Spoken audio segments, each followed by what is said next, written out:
ಯಾವ ಕ್ಷೇತ್ರವನ್ನ ರಾಹುಲ್ ಗಾಂಧಿ ಉಳಿಸಿಕೊಳ್ಳುತ್ತಾರೆ ಅನ್ನೋದನ್ನ ನೋಡಬೇಕಾಗಿದೆ। ಎರಡು ಕ್ಷೇತ್ರದಲ್ಲಿ ಅಭೂತಪೂರ್ವ ಗೆಲುವನ್ನ ಗೆದ್ದು ಬಂದಿದ್ದಾರೆ। ರಾಯಬರೇಲಿ ಆಗಿರಬಹುದು, ವಯನಾಡ್ನಲ್ಲಿ ಆಗಿರಬಹುದು। ನಾವು ಗಮನಿಸಿದಂತೆ ಒಂದರಲ್ಲಿ 3 ಲಕ್ಷಕ್ಕೂ ಅಧಿಕ ಲೀಡ್, ಹಾಗೆ ಮತ್ತೊಂದರಲ್ಲಿ 4 ಲಕ್ಷಕ್ಕೂ ಅಧಿಕ ಲೀಡ್ ಅನ್ನ ಗಳಿಸಿರುವಂತ ರಾಹುಲ್ ಗಾಂಧಿ ಅವರು ಈ ಎರಡು ಕ್ಷೇತ್ರದಲ್ಲಿ ಯಾವ ಕ್ಷೇತ್ರವನ್ನ ಉಳಿಸಿಕೊಳ್ಳುತ್ತಾರೆ ಅನ್ನೋ ಪ್ರಶ್ನೆ। ರಾಯಬರೇಲಿ ಕ್ಷೇತ್ರವನ್ನ ಉಳಿಸಿಕೊಳ್ಳುವಂತೆ ಸಲಹೆ ಬರ್ತಾ ಇದೆ। ರಾಹುಲ್ ಗಾಂಧಿಗೆ ಸಲಹೆಯನ್ನ ನೀಡ್ತಾ ಇರುವಂತ ನಾಯಕರು। ಇನ್ನು ಉತ್ತರ ಪ್ರದೇಶದಲ್ಲಿ 6 ಕಡೆ ಗೆದ್ದಿರುವಂತ ಕಾಂಗ್ರೆಸ್ ಉತ್ತರ ಪ್ರದೇಶದಲ್ಲಿ ಪಕ್ಷ ಸಂಘಟನೆ ಮಾಡಬೇಕು, ಹೀಗಾಗಿ ರಾಯಬರೇಲಿಯನ್ನ ಉಳಿಸಿಕೊಳ್ಳೋದಕ್ಕೆ ಸಲಹೆಯನ್ನ ಕೊಡ್ತಾ ಇದ್ದಾರೆ। ಎರಡೂ ಕ್ಷೇತ್ರದಲ್ಲೂ ಕೂಡ ಅಭೂತಪೂರ್ವ ಗೆಲುವನ್ನ ದಾಖಲಿಸುತ್ತಾರೆ। ಹಾಗಾಗಿ ಇವಾಗ ಯಾವ ಕ್ಷೇತ್ರವನ್ನ ಉಳಿಸಿಕೊಳ್ಳುತ್ತಾರೆ ಅನ್ನುವಂಥದ್ದು ಪ್ರಶ್ನೆಯಾಗಿದೆ।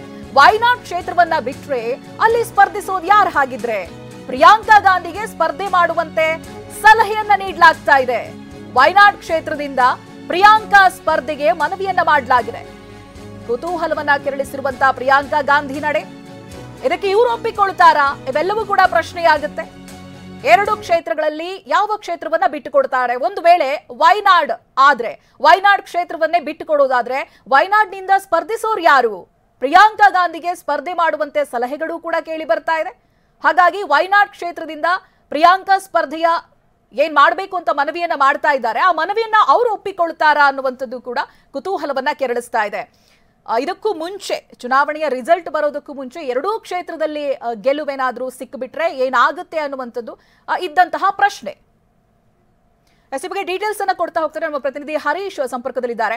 ಹರೀಶ್, ಇದೀಗ ಚುನಾವಣೆಗೂ ಮುಂಚಿತವಾಗಿ ಕೆಲವೊಂದು ಲೆಕ್ಕಾಚಾರ ಇತ್ತು, ಒಂದು ವೇಳೆ ಪ್ರಧಾನಿಯಾಗಿ ಯಾರು ಆಗ್ತಾರೋ ಅದ್ರ ಮೇಲೆ ನಿರ್ಧಾರ ಆಗುತ್ತೆ ರಾಹುಲ್ ಗಾಂಧಿ ಯಾವ ಕ್ಷೇತ್ರವನ್ನ ಬಿಡ್ತಾರೆ, ಯಾವ ಕ್ಷೇತ್ರವನ್ನ ಉಳಿಸ್ಕೊಳ್ತಾರೆ ಅನ್ನುವಂಥದ್ದು। ಬಟ್ ಇವಾಗ ಮೋದಿ ಪ್ರಧಾನಿ ಆಗೋದು ಎಲ್ಲವೂ ಖಚಿತವಾದ ನಂತರದಲ್ಲಿ ಇಲ್ಲಿ ರಾಹುಲ್ ಗಾಂಧಿ ಅವರ ನಡೆ ಏನಾಗಿರುತ್ತೆ? ಒಂದು ವೇಳೆ ರಾಯಬರೇಲಿಯನ್ನ ಬಿಟ್ಟುಕೊಟ್ರೆ ಅಥವಾ ವಯನಾಡನ್ನೇ ಬಿಟ್ಟುಕೊಟ್ರೆ ಅವರ ಸ್ಥಾನಕ್ಕೆ ಯಾರು ಬರ್ತಾರೆ, ಯಾರು ಸ್ಪರ್ಧಿಸ್ತಾರೆ ಅನ್ನುವಂತ ಎಲ್ಲಾ ಪ್ರಶ್ನೆಗಳಿಗೆ ಏನು ಉತ್ತರ ಸಿಗ್ತಾ ಇದೆ ಸದ್ಯಕ್ಕೆ?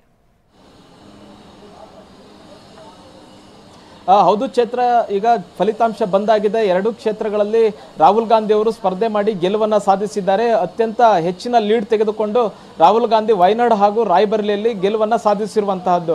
ಈಗ ಕಾರ್ಯಕರ್ತರು ಹಾಗೂ ಬಿಜೆಪಿ ಕಾಂಗ್ರೆಸ್ ನಾಯಕರಲ್ಲಿ ಈಗ ಒಂದು ಗೊಂದಲ ಶುರುವಾಗಿರುವಂತಹದ್ದು, ರಾಹುಲ್ ಗಾಂಧಿ ಅವರು ಯಾವ ಕ್ಷೇತ್ರವನ್ನು ಉಳಿಸ್ಕೊಳ್ತಾರೆ ಅನ್ನುವಂಥ ನಿಟ್ಟಿನಲ್ಲಿ ಇವತ್ತಿನ CWC ಸಭೆಯಲ್ಲಿ ಕೂಡ ಇದು ಚರ್ಚೆ ಆಗಿದೆ ಅನ್ನುವಂತಹ ಮಾಹಿತಿ ಬರ್ತಾ ಇದೆ। ಇವತ್ತಿನ CWC ಸಭೆಯಲ್ಲಿ ಒಂದಷ್ಟು ನಾಯಕರುಗಳು ಹೇಳ್ತಾ ಇದ್ದಾರೆ ರಾಹುಲ್ ಗಾಂಧಿ ಅವರು ರಾಯಬರೇಲಿ ಕ್ಷೇತ್ರವನ್ನೇ ಉಳಿಸಿಕೊಳ್ಬೇಕು, ಯಾಕಂದ್ರೆ ಉತ್ತರ ಪ್ರದೇಶದಲ್ಲಿ ಕಾಂಗ್ರೆಸ್ ಸಂಘಟನೆ ಬಹಳಷ್ಟು ಕ್ಷೀಣವಾಗಿದೆ।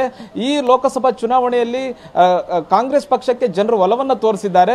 ಸ್ಪರ್ಧೆ ಮಾಡಿದಂತಹ 17 ಕ್ಷೇತ್ರಗಳಲ್ಲಿ 6 ಕ್ಷೇತ್ರಗಳಲ್ಲಿ ಈಗ ಕಾಂಗ್ರೆಸ್ ಗೆಲುವನ್ನು ಸಾಧಿಸಿರುವಂತಹದ್ದು। ಹೀಗಾಗಿ ರಾಯಬರೇಲಿಯಿಂದನೇ ರಾಹುಲ್ ಗಾಂಧಿ ಅವರು ಉಳಿಸ್ಕೊಳ್ಬೇಕು, ರಾಯಬರೇಲಿ ಕ್ಷೇತ್ರವನ್ನೇ ಉಳಿಸ್ಕೊಳ್ಬೇಕು, ಮತ್ತೆ ವಯನಾಡ್ ಕ್ಷೇತ್ರಕ್ಕೆ ರಾಜೀನಾಮೆಯನ್ನು ಕೊಡಬೇಕು, ರಾಯಬರೇಲಿ ಕ್ಷೇತ್ರದಲ್ಲಿ ಉಳ್ಕೊಂಡು ಅಲ್ಲಿ ಪಕ್ಷ ಸಂಘಟನೆಯನ್ನ ಮಾಡಬೇಕು। ಮುಖ್ಯವಾಗಿ ಈಗ ಹಿಂದಿ ಬೆಲ್ಟ್ ನಲ್ಲಿ ಕಾಂಗ್ರೆಸ್ಗೆ ಒಂದಷ್ಟು ಬೆಂಬಲ ಸಿಕ್ಕಿರೋದ್ರಿಂದ ರಾಯಬರೇಲಿ ಕ್ಷೇತ್ರದಲ್ಲಿ ರಾಹುಲ್ ಗಾಂಧಿ ಅವರು ಉಳ್ಕೊಳ್ಳೋದ್ರಿಂದ ಹಿಂದಿ ರಾಜ್ಯಗಳಲ್ಲಿ ಒಂದಷ್ಟು ಪಕ್ಷ ಸಂಘಟನೆಗೆ ಸಹಕಾರಿಯಾಗಲಿದೆ, ಮತ್ತೆ ಉತ್ತರ ಪ್ರದೇಶದಲ್ಲೂ ಕೂಡ ಕಾಂಗ್ರೆಸ್ ಸಂಘಟನೆಗೆ ಸಹಾಯಕ ಆಗಲಿದೆ। ಹಾಗಾಗಿ ರಾಯಬರೇಲಿ ಕ್ಷೇತ್ರವನ್ನೇ ಉಳಿಸ್ಕೊಳ್ಬೇಕು ಅನ್ನುವಂಥ ನಿಟ್ಟಿನಲ್ಲಿ ಬಹುತೇಕ ನಾಯಕರು ಸಲಹೆಯನ್ನ ಕೊಟ್ಟಿದ್ದಾರೆ। ಆದರೆ ರಾಹುಲ್ ಗಾಂಧಿ ಅವರು ಇದ್ರ ಬಗ್ಗೆ ಯಾವುದೇ ರೀತಿಯಾದಂತಹ ತೀರ್ಮಾನವನ್ನ ಹೊರಹಾಕಿಲ್ಲ। ಈ ಹಿಂದೆ ಕೇಳಿದಂತಹ ಸಂದರ್ಭದಲ್ಲಿ ರಾಹುಲ್ ಗಾಂಧಿ ಹೇಳಿದ್ರು, ನಾನು 2 ಕ್ಷೇತ್ರದ ಸಂಸದ ಅನ್ನುವಂಥ ನಿಟ್ಟಿನಲ್ಲಿ, ಮತ್ತೆ ಇನ್ನು ನಾನು ನಿರ್ಧಾರ ಮಾಡಿಲ್ಲ, ಯಾವ ಕ್ಷೇತ್ರಕ್ಕೆ ರಾಜೀನಾಮೆ ಕೊಡಬೇಕು ಅನ್ನುವಂಥದ್ದನ್ನು ನಿರ್ಧಾರ ಮಾಡಿದಿಲ್ಲ ಅನ್ನುವಂಥದ್ದು ಹೇಳಿದ್ರು। ಆದರೆ ತಕ್ಷಣದಲ್ಲೇ ರಾಹುಲ್ ಗಾಂಧಿ ಅವರು ನಿರ್ಧಾರವನ್ನ ಮಾಡಬೇಕಾಗುತ್ತೆ, ವಯನಾಡನ್ನು ಉಳಿಸ್ಕೊಳ್ತೀನೋ ಅಥವಾ ರಾಯಬರೇಲಿಯನ್ನು ಉಳಿಸ್ಕೊಳ್ತಾರ ಅನ್ನುವಂಥದ್ದು ಅವರು ನಿರ್ಧಾರ ಮಾಡಬೇಕಾಗುತ್ತೆ। ಈಗ ಒಂದು ಮಾಹಿತಿಯ ಪ್ರಕಾರ ಬಹುತೇಕ ರಾಹುಲ್ ಗಾಂಧಿ ಅವರು ರಾಯಬರೇಲಿ ಕ್ಷೇತ್ರವನ್ನೇ ಉಳಿಸಿಕೊಳ್ಳುವಂತಹ ಸಾಧ್ಯತೆ ಇದೆ, ವಯನಾಡು ಕ್ಷೇತ್ರಕ್ಕೆ ರಾಜೀನಾಮೆ ಕೊಡುವಂತಹ ಸಾಧ್ಯತೆ ಇದೆ। ಒಂದು ವೇಳೆ ವಯನಾಡು ಕ್ಷೇತ್ರವನ್ನೇನಾದರೂ ಅವರು ರಾಜೀನಾಮೆಯನ್ನು ಕೊಟ್ಟಿದೆ ಅದರಲ್ಲಿ ಆ ಕ್ಷೇತ್ರದಲ್ಲಿ ಯಾರು ಸ್ಪರ್ಧೆ ಮಾಡ್ತಾರೆ ಅನ್ನುವಂತಹ ಚರ್ಚೆ ಈಗ ಶುರುವಾಗಿರುವಂತಹದ್ದು। ಪ್ರಿಯಾಂಕಾ ಗಾಂಧಿ ಅವರೇ ವಯನಾಡು ಕ್ಷೇತ್ರದಲ್ಲಿ ಸ್ಪರ್ಧೆ ಮಾಡಬೇಕು ಅನ್ನುವಂಥದ್ದನ್ನ ನಾಯಕರೆಲ್ಲರೂ ಕೂಡ ಒತ್ತಡವನ್ನು ಹೇರ್ತಾ ಇದ್ದಾರೆ। ಯಾಕಂದ್ರೆ ಕೇರಳದಲ್ಲಿ ಕಾಂಗ್ರೆಸ್ ಸಂಘಟನೆ ಗಟ್ಟಿಯಾಗಿದೆ, ಉತ್ತರ ಪ್ರದೇಶದಲ್ಲಿ ಕಾಂಗ್ರೆಸ್ ಸಂಘಟನೆ ಅಷ್ಟೊಂದು ಗಟ್ಟಿಯಾಗಿಲ್ಲ। ಈ ಲೋಕಸಭಾ ಚುನಾವಣೆಯಲ್ಲಿ ಕಾಂಗ್ರೆಸ್ಗೆ ಒಂದಷ್ಟು ಮತಗಳು ಬಂದಿವೆ, ಒಂದಷ್ಟು ಕ್ಷೇತ್ರಗಳನ್ನು ಗೆಲ್ಲಲಿಕ್ಕೂ ಕೂಡ ಸಹಕಾರಿಯಾಗಿದೆ। ರಾಹುಲ್ ಗಾಂಧಿ ಅವರ ಅಬ್ಬರದ ಪ್ರಚಾರದಿಂದನೇ ಉತ್ತರ ಪ್ರದೇಶದಲ್ಲಿ ಅತ್ಯಂತ ಹೆಚ್ಚಿನ ಸೀಟನ್ನು ಗೆಲ್ಲಲಿಕ್ಕೆ ಸಾಧ್ಯ ಆಗಿದೆ ಅನ್ನುವಂಥ ಅಭಿಪ್ರಾಯವನ್ನು ನಾಯಕರು ವ್ಯಕ್ತಪಡಿಸ್ತಾ ಇದ್ದಾರೆ।